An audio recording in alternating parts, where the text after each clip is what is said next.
Les opposants au boulevard urbain sud, nous sommes à Marseille, ont organisé leur kermesse. À l'appel de Greenpeace et d'une dizaine d'associations, de riverains, d'écologistes, une kermesse pour dénoncer l'abattage de 200 pins centenaires dans le quartier du Roi d'Espagne, dans les quartiers sud de Marseille.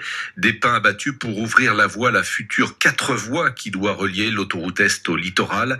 Olivier Martoc a suivi cette manifestation pour France Bleu Provence. Dans la Pinède, les arbres qui doivent être abattus ont sur leur tronc un grand panneau blanc. Pour les riverains venus se renseigner, l'effet est saisissant. C'est Nathalie Giordano-Laurent qui a eu l'idée de ce jeu de piste. Il y a environ 200 arbres, dont une grosse majorité de pins magnifiques qui sont condamnés.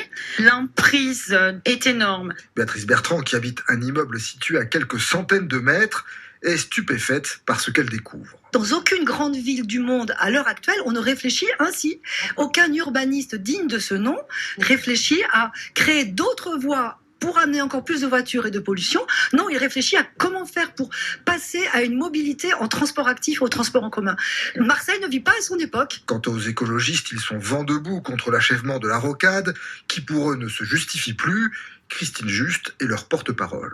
Alors on dit le bus, c'est un mauvais nom parce que les gens pensent que c'est un bus qui va passer. Non, mais ce boulevard urbain sud qui va déboucher dans la mer, comment est-ce qu'on va faire avec 42 000 véhicules jour? Les gens ne sont pas informés de ce qui se passe.